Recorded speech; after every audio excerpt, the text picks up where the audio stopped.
Sir Isaac Newton वो scientist थे जिन्होंने अकेले अपने दम पर मॉडर्न साइंस का नक्शा बदल के रख दिया। न्यूटन एक mathematician, astronomer, author, historian, theologian और एक फिलोसोफर भी थे। आज वे दुनिया के सबसे महान वैज्ञानिकों में से एक माने जाते हैं।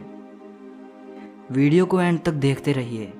आप इस महान वैज्ञानिक के बारे में 20 ऐसी बातें जानोगे जो शायद ही आपने पहले कभी सुनी होंगी।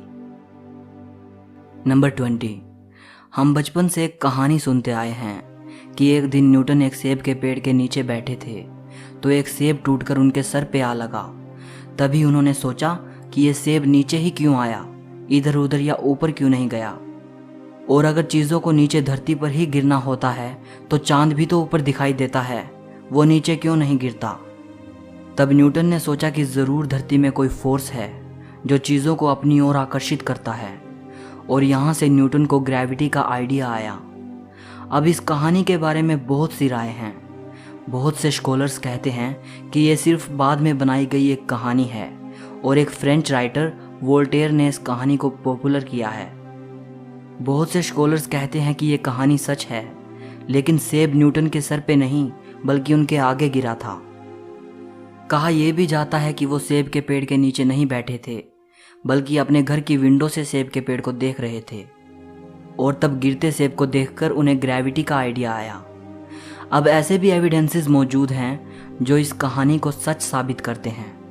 ज़्यादातर स्कॉलर्स मानते हैं कि न्यूटन ने इस सारी घटना को अपने ही समय के एक वैज्ञानिक और लेखक विलियम स्टुकली को बताया था। विलियम स्टुकली उन सबसे पहले लेखकों में से एक हैं जिन्होंने न्यूटन की लाइफ के बारे में लिखा है। जो बुक स्टुकली ने लिखी थी उसका नाम है memoirs of sir Isaac Newton's life. इसकी मैन्युस्क्रिप्ट ब्रिटेन की रॉयल सोसाइटी के पास सुरक्षित रखी है, लेकिन रॉयल सोसाइटी की लाइब्रेरी के चीफ का कहना है कि सेब गिरने की कहानी महज एक कहानी ही लगती है जिसे न्यूटन ने बाद में आम लोगों को समझाने के लिए बनाया था। नंबर 19। एप्पल कंपनी का जो सबसे पहला लोगो था उसमें न्यूटन की तस्वीर थी। इस लोगो में न्यूटन के उसी पल को दिखाया गया था जिस पल में वो एप्पल ट्री के नीचे बैठे थे और एप्पल उनके सर पे आ गिरता है और उन्हें ग्रेविटी का आइडिया आता है। नंबर 18। 1665 में इंग्लैंड के कैम्ब्रिज शहर में प्लेग की बीमारी फैल गई थी। उस वक्त न्यूटन कैम्ब्रिज के ट्रिनिटी कॉलेज में पढ़ाई कर रहे थे। न्यूटन और उसके सभी क्लासमेट्स को प्लेग से बचने के लिए उनके घर रवाना कर दिया गया। यही टाइम न्यूटन की लाइफ का सबसे प्रोडक्टिव पीरियड साबित हुआ। यही वो टाइम था जब उन्होंने कैलकुलस का आविष्कार किया और वो चीज़ हमें दी जिसे आज न्यूटोनियन फिजिक्स कहते हैं। नंबर 17। न्यूटन ने कई सालों तक अपनी डिस्कवरीज को दुनिया से छिपाए रखा। कई सालों तक उन्होंने इस बारे में किसी को भी नहीं बताया। शायद उन्हें इस बात का डर रहा होगा कि लोग उनकी की गई खोजों को सही नहीं मानेंगे। नंबर 16। एक साइंटिस्ट होने के बावजूद भी वो बड़े धार्मिक इंसान थे। उन्होंने खुद लिखा है कि ग्रेविटी हमें ग्रहों की गति के बारे में बताती है, लेकिन ये नहीं बता सकती कि इन ग्रहों को गति में किसने सेट किया है। ईश्वर सभी चीज़ों को नियंत्रित करता है और जानता है कि क्या है और क्या किया जा सकता है। नंबर 15। आपको जानकर हैरानी होगी कि एक धार्मिक व्यक्ति होने के बावजूद और ईश्वर पर विश्वास रखने के बावजूद भी न्यूटन भूत, आत्मा और शैतान आदि पर विश्वास नहीं करते थे। नंबर 14। न्यूटन का बाइबल को लेकर बहुत जुनून था।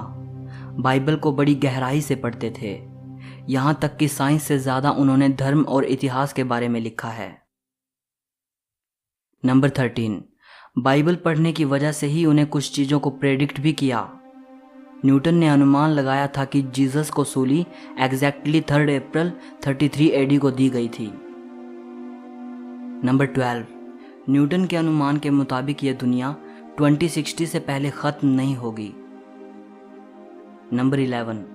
कहा जाता है कि न्यूटन ने पहले ही बता दिया था कि यहूदी इज़राइल को फिर से हासिल करेंगे, और उनकी यह भविष्यवाणी सच साबित हुई। नंबर 10। बाइबल को लेकर उनका जुनून इतना ज़्यादा था कि वो जस्ट इसलिए हिब्रू भाषा को सीखने चले गए कि उन्हें बाइबल में छिपे गूढ़ अर्थों को समझना था। आपको ये जानकर हैरानी होगी कि जिस न्यूटन को हम आज एक महान साइंटिस्ट के तौर पर जानते हैं, उसी न्यूटन ने अपनी ज़िंदगी का आधे से ज़्यादा टाइम साइंस पर काम करने की बजाय धर्म के गूढ़ अर्थों को जानने में लगा दिया।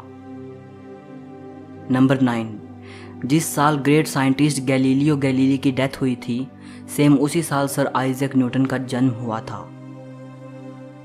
नंबर 8, जब न्यूटन का जन्म हुआ तब वो नॉर्मल नहीं थे।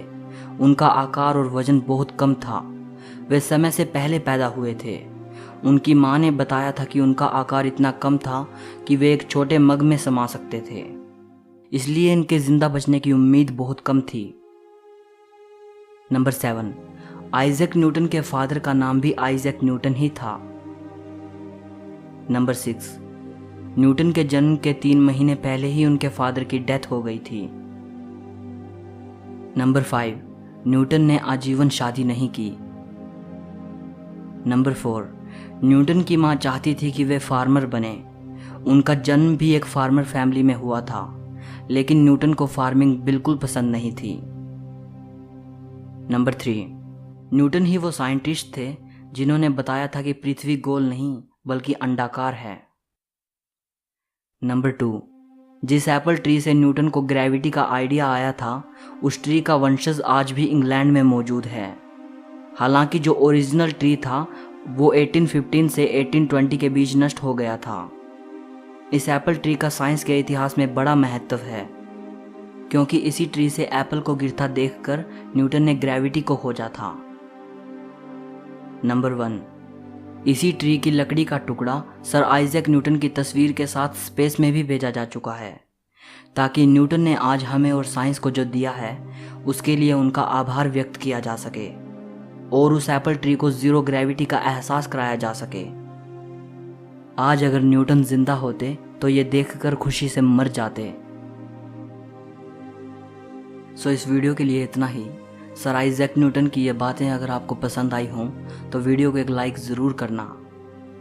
हिस्ट्री और फिलोसफी से जुड़ी ऐसी ही अमेजिंग वीडियोस को देखने के लिए चैनल को सब्सक्राइब करके घंटी को दबा देना। सो मिलते हैं अगली वीडियो में।